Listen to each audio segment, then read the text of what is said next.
Kia ora, everyone. I'll just say a karakia before we start. Whakakata taho, ki te uru, whakakata taho, ki te tonga, kia makina kina ki uta, kia mataratara ki tai, I he ake ana ti atakura, hi toi, hi huka, hi hohu, ti he mariura. Seminar in 2020, so this is sort of a follow-on from that. So looking forward to having a discussion. I'm going to talk a little bit about where I think we are in terms of being able to address some of the issues impacting on our environment in the face of climate change. And I'll cover this with reference to, firstly, the iconic Braided River landscapes that we have in Canterbury. Secondly, the National Policy Statement for Freshwater, Te Mana o Te Wai, and the idea of focusing on freshwater management units and bespoke catchment planning. And then thirdly, I'll just comment on the politics of decision making. It's pretty clear that humans have crossed the threshold of planetary overreach a long time ago, and the scale of catastrophic weather events and devastation caused by them around the world seems to hit headlines every day.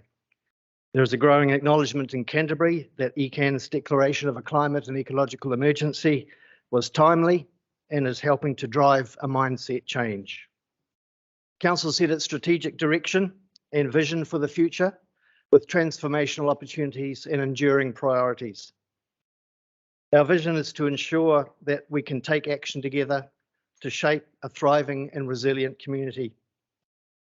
The long-term plan adopted in June 2021 identified levels of service aimed at delivering that vision, and these have been the focus of integrated planning and actions across all of ECan's portfolios over these last few years. In terms of iconic landscapes, the Braided River Revival Program is a level of service that aims to create landscape scale alignments to revive these critical ecological corridors from the mountains to the sea and restore the connections between people and rivers. And I'm going to highlight some of the issues impacting on the natural character values of these braided rivers, and a bit of a journey, just a quick journey across from the mountains to the sea. They're probably in three sort of spatial areas. The Alpine environment, internationally and locally recognised iconic landscapes. These are our visual and recreational wonderlands where we experience a relatively unmodified natural environment, the mountains, the intermontane basins, and wetlands. A broad, gravelly, interwoven braids, the beech forests, the tussock grasslands, the fauna and flora. And these are the landscapes that we travel to for holidays, take photos of, where films are made, and where tourists come in droves. This environment typically has high natural character values. And I've just outlined there a few of the issues that concern the Alpine areas. The cumulative effects of inappropriate land use activity are slowly chipping away at these areas, and farming has intruded into intermontane basins, compromising wetlands, which provide the sponges and filters that help slow runoff in a climate-impacted environment. Permissive and intensive agricultural practices have contributed to high nitrate levels affecting sensitive mountain lakes, and the Ashburton lakes, for example, are in pretty serious trouble. Then we move on to the floodplains. The rivers often burst through gorges, and the upper areas then dipping down and flattening out into the river terraces. It is the lowlands that have been most altered by human interventions, most susceptible to flooding, and the plains typically have lower natural character values. And they suffer from a range of issues and threats as well. This is the area of land that drives our agricultural economy and where we live. Stop banks and bridges have constrained the ability of rivers to spill out overland in severe storm events. And this is the changed landscape that requires massive public spending to protect personal and national assets. Then we move on to the coastal landscapes, and here the braids fan out like an outstretched hand, characterised by sand dunes and hapua, coastal wetlands, with estuaries providing habitat for nesting birds. And they too have their own set of threats in terms of the environment. These areas are culturally significant for mana whenua and rich in mahinga kai, but they are also the receiving environment for any polluting activity upstream. Climate impacts are visible and worrying. Erosion, flooding, sea level rise, and crashing waves capture the public's attention. Nature's protections are disappearing, and the angry seas chewing away at the landscape. And the estuary environments will undoubtedly be inundated and disappear in time. The big issues, I've listed 4 there. I'm only going to comment on the first 2 because of time constraints. The key word here is management. Our ability to act to address some of these threats has been constrained by current legislation. And unfortunately, planning policies and rules are not delivering the sustainable outcomes envisaged for the environment, and instead, some cases, enabled further degradation. The Canterbury Water Management Strategy did engage with communities, but the land and water plan's focus on water allocation and formula for nutrient management was, in my view, not bespoke enough to deal with the diversity of issues across our landscapes. In terms of a holistic and integrated planning approach, Council's currently engaging with Ngāi Tahu and Runanga as treaty partners to explore a co-design approach for the integrated plan that we're required to deliver on by 2024. And that's going to include a combination of the regional policy statement, the land and water regional plan, and the coastal environment plan. So they'll all come together as one plan. This is about planning for intergenerational outcomes and working as partners, acting together as stewards and caretakers of our environment. The plan will be required to integrate the RMA National Planning Framework, including the Natural and Built Environment Act, the Strategic Planning Act, and the Climate Adaptation Act. And it will be required to give effect to the National Policy Statement on Fresh Water. And that resets the position for us and provides a direction for the future. The concept of Te Mana o Te Wai is a game changer. The MPS objectives ensure that natural and physical resources are managed in a way that firstly prioritises the health and well-being of water bodies and freshwater ecosystems. ECan is required to adopt an integrated approach. Kia ute kitai is required by Te Mana o Te Wai, and that's one of the policies within the MPS freshwater. Manage freshwater and land use and development in catchments in an integrated and sustainable way to avoid, remedy or mitigate adverse effects, including cumulative effects on the health and well-being of water bodies, freshwater ecosystems, and receiving environments. And that also means the groundwater quality and ecology. So a vision for the catchments. The council set up a catchment subcommittee last year, and one of its aims is to have regard to the kia ute kitai and importance of unique characteristics of braided rivers. And the National Policy Statement for Freshwater calls for long-term visioning and suggests that this could be fostered through establishment of freshwater management units. And that was I'm just showing you there, the Ashley Rakahuri Freshwater Management Unit, or one of the options proposed in the or put to the Water Zone Committee in Waimakariri when we were looking at our zipper. But I think it's a good idea, and it's sort of coming through the NPS as well. I think the opportunity exists to identify multiple sub-catchment planning units within each freshwater management unit that could provide bespoke solutions for land management based on biophysical characteristics and shaped by mana whenua, local communities and landowners. So it's sort of not dissimilar to the zone approach, but a bit more fine-tuned. Braided rivers are the main stems being fed by multiple tributaries. And in my view, the health of the tributaries and the management of land adjacent to them in these small subcatchments is an efficient way of dealing with sediment, nutrients, biodiversity, and water retention. Addressing these things early is critical to improving water quality and perhaps reducing downstream effects of flooding. The big issues, the plains and flood management. The June 2021, I think these slides are actually the 2019 floods, but the June 2021 regional flood event estimated cost about $100 million across the region, was a major wake-up call for how we treat our braided rivers, especially in mid-Canterbury. The Council's 30-year infrastructure strategy in the long-term plan recognises the need to transition from a focus on traditional flood protection, land drainage and erosion control to a whole of river approach to waterways management. And Te Mana o Te Wai is expected to guide that future thinking. From my perspective, we need to be advancing this new approach urgently.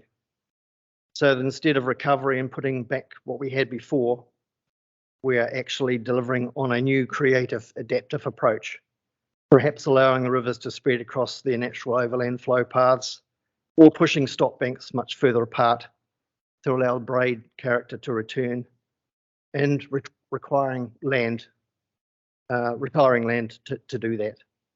But that needs government and community support. The draft National Adaptation Plan provides sober reading about climate risks and the need to adapt, in many cases, retreat. If we don't act soon, even the basic maintenance of stop banks will become unaffordable. Unfortunately, stop banks have provided urban and rural landowners a sense of security for protection against flooding. But we know that in more frequent and intense events that these thin mounds of gravel can be breached and cause catastrophic damage. We will need to find different ways of funding projects while we adapt for the future. A region-wide climate levy idea was floated in the annual plan, and maybe funds could be used to address catchment-wide adaptive solutions that deal with multiple environmental and community values. Pest, plants and animal management. That's a picture of the Ashley Rakahuri near the gorge. And those typical of a few of our braided rivers where willows and weeds are clogging the rivers in Canterbury. And they're being seen as causing significant flooding and habitat loss. The government's COVID-19 shovel-ready projects or infrastructure investment package has enabled Environment Canterbury to fund removal of willows on the main stem of the Ashley River down to the Kuku confluence to the value of about $1 million. And there's also other river boom projects as well, and a total package of about 10 million. So the progress is slow, but it's getting there. A sustained approach is required. And I've got to show I'm on the Kaikoura Water Zone Committee with Ted Howard's the chair of the committee. A sustained approach to weed control is really critical. And the Kaikoura Zone Committee have identified the problem areas and plants in the Waitoa Clarence catchment and have developed a stage plan of attack in which it wants to work even more closely with DOC and LINZ and landowners, because it's a big task and it's a big area. That's all of us, a bit blurred. And Lan's since had a baby. So councillors are not experts in most of the issues that we have to deal with. In making decisions, we rely on good, sound scientific advice, question that advice, seek further information, listen to our communities, call on personal experience, and then make informed judgment about which way to vote on an issue. Council's progress in setting rates and work output is guided by the long-term plan and the levels of service and policies that flow from that. And occasionally the unexpected happens, like the buses and the flooding issues that we had to address in our current long-term plan, current annual plan. So then budgets have to be adjusted. Over these last 3 years, we've seen a raft of legislative changes being developed, and the Regional Council is one of the most frequent submitters on government exposure drafts. And it's great, really, that the government is seeking responses from people before things are put into law. Councillors do feel constrained by the current laws and rules. And in fact, in recent petitions and deputations to Council have required us to explain to the public that despite our desire sometimes to act on their requests, our hands as decision makers are tied to legal process. The pace of change is slow and it's frustrating. The most significant achievements this term have been streamlining the processes across the organisation, improving public engagement, and setting up democratic committee structures. And improvements to financial management are in the pipeline with a desire or a drive towards greater financial transparency. We are indebted to our chair, Jenny Huey, and her vision and the recognition by staff that things had to change. I think the National Planning Framework will make a difference. It will be more directional, set bottom lines and identify outcomes. The objectives and policies of the NPS freshwater management raise the bar in terms of prioritising the health and well-being of water bodies, and freshwater is the first objective for freshwater management that is required to give effect to Te Mana o Te Wai. The way forward will be a co-design approach with our treaty partners, whatever form that might take. It must be recognised the Te Ao Māori Indigenous worldview. It must recognise the Te Ao Māori Indigenous worldview. And that's exciting because it's a holistic in its philosophy and it's respectful of nature. The opportunity exists to develop bespoke land use solutions in smaller sub-catchments that ensure the health of the river. In developing future solutions, the opportunity exists to align public-private partnerships to deliver Kirikitai whole of river management alliances that share resources to deliver better outcomes. Consideration of the effects of climate change provides the opportunity to look at nature-based solutions that are truly sustainable for the future, not only for humans, but ecology. In the next 2 years, while we develop this single plan, we will see the most significant planning changes for nearly 20 years. So if you're interested and concerned about the health of the environment, then this is the time to contribute to policy change. This is the time to be bolder and more active than anything you've done before. I think there seems to, no, I'm not aware of at this stage of doing that, but my feeling is that there are some shortcomings with the water conservation orders, and if that is related back to the NPS and freshwater, then that's probably a good thing. So the integration might naturally take place. So yeah, thanks for the question. I think it's worthwhile making sure that that perhaps happens. That's you know, there's no point having one thing and not integrating with the other. One of the problems we've had, or multiple problems that we've had over the last couple of years, beginning with the COVID-19, where basically we had to shut up shop for a bit, staff working from home, lots of pressures. So lots of things in terms of workflows were disrupted and continue to be disrupted by COVID-19. And I suppose the big thing was the 2021 flooding event, major regional flood event that has basically preoccupied for quite some time our river engineering staff. But there are projects that have happened under that Braided River Revival project and programs. So it's there and it's happening, and it's just gathering a little bit more pace. But it does, as I'm suggesting, needs to be in tandem with the adaptive process of rivers. If we have another major regional storm in the next 6 months, there's another $100 million. So we really need to be thinking about things a lot more urgently than perhaps we had thought in our infrastructure plan. But new council will come in next year and they will start immediately to work on a long-term plan. So it's just a matter of how that pans out, really.